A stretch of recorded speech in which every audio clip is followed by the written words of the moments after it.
Belakangan ini, PDI Perjuangan sedang diserang dan dihajar oleh opini yang dibangun oleh kelompok-kelompok buzzer tertentu, menyerang PDI Perjuangan dengan tagline dinasti politik. Opini ini semakin liar, semakin panas, dan terus dibangun oleh kelompok-kelompok yang memang tidak suka dengan PDI Perjuangan. Dan mereka cenderung adalah pendukung Mulyono, bukan Mulyono, tapi pendukung Jokowi. Mereka membangun narasi negatif terkait PDI Perjuangan dan menyamakannya dengan Jokowi. Mereka gagal memahami, gagal mengerti, dan gagal memasuki sebuah situasi dan atmosfer yang benar dalam berpikir tentang politik dinasti. Kita mau menyatakan, pertama, kenapa Jokowi dituduh membangun politik dinasti? Karena Jokowi masih aktif sebagai presiden dan anak-anaknya dipaksakan untuk bisa mendapat jabatan dengan cara-cara tertentu di kancah politik nasional kita. Kalau kita mau sadar, mau berpikir wajar, berpikir normal, dan dari informasi-informasi yang telah muncul di tengah publik, bagaimana pencalonan Gibran pada saat waktu menjadi calon wali kota Solo, semua kan sudah terungkap informasinya bahwa Jokowi lah yang berkeinginan untuk itu dan diakomodir oleh PDI Perjuangan. Demikian juga Bobi Nasution diakomodir dan dicalonkan. Nah, hanya Kaesang yang belum kebagian karena usianya pada saat itu belum memungkinkan. Selain itu, pada saat Gibran akan dimajukan sebagai calon wakil presiden, terlihat gerakan politik dan memanipulasi hukum terjadi di negara ini untuk meloloskan Gibran. Tanpa kekuasaan yang kuat, itu tidak akan terjadi. Nah, siapa pemegang kekuasaan terkuat? Yaitu bapaknya, itu Jokowi. Dan inilah dinasti politik yang disebut oleh masyarakat, di mana seorang penguasa yang sedang berkuasa memanfaatkan kekuasaannya untuk memberikan kedudukan dan jabatan kepada anak-anaknya. Itulah dinasti politik, dan itu berlaku bagi kedudukan di lembaga negara. Berbeda dengan PDI Perjuangan, ini adalah sebuah partai politik yang diorganisir oleh anggota-anggotanya, oleh kader-kadernya, dan sepanjang anggota dan kader menyetujuinya, tidak ada yang boleh mengatakan itu sebagai dinasti politik atau menyatakan itu sebagai pelanggaran hukum, pelanggaran etika, karena ADART tidak dilanggar. Undang-undang partai politik dan aturan pelaksanaannya ADART partai tidak mengharamkan apa yang terjadi di PDI belakangan ini, terutama sejak Romi Soekarno naik menjadi anggota DPR RI setelah yang terpilih pertama dan kedua Arteria Dahlan mengundurkan diri, dan akhirnya Romi Soekarno yang naik menjadi anggota DPR RI. Tidak ada yang salah secara hukum, dan itu bukan dinasti politik.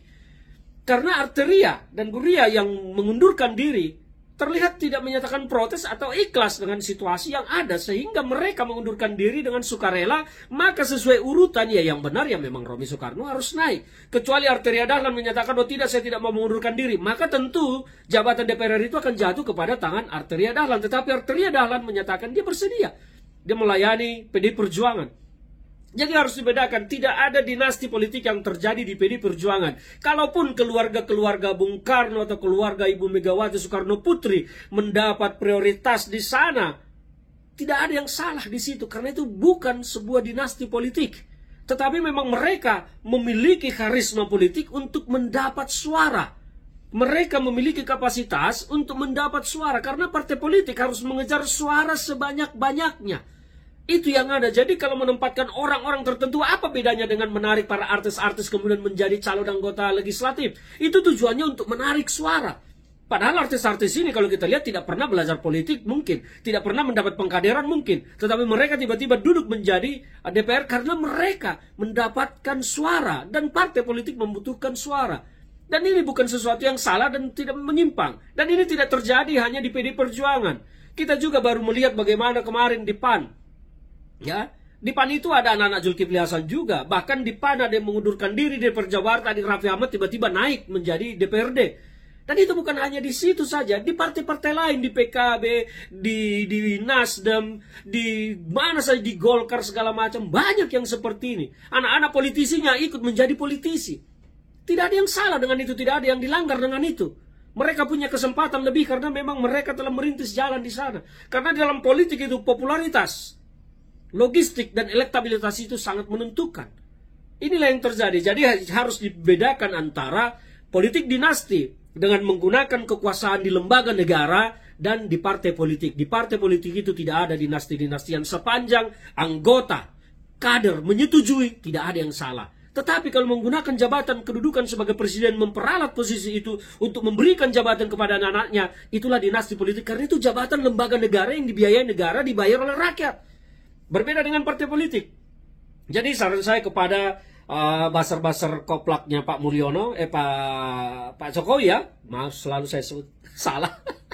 Berhentilah membangun opini yang menyerang PDI Perjuangan, karena soal anak-anak politisi yang bermain menjadi politik juga tidak hanya di PDI Perjuangan, tapi di semua partai itu ada. Jadi kalau kalian hanya menyerang PDI Perjuangan, terlihat sekali bahwa kalian sedang ingin membalas dendam dan menutupi dosa-dosa Jokowi yang telah menggunakan jabatannya untuk membangun dinasti politiknya. Kenapa kalian tidak bicara tentang PAN, tentang Nasdem, tentang Golkar, tentang PKS, tentang PKB, tentang semua partai yang ada, bahwa itu terjadi. Jadi kalau hanya Anda bicara tentang PDI Perjuangan, maka terlihat sekali bahwa Anda sedang diorder untuk menggonggong PDI Perjuangan. Jangan pikir banteng itu takut digonggong oleh anjing-anjing. Enggak sama sekali. Nanti kamu diseruduk.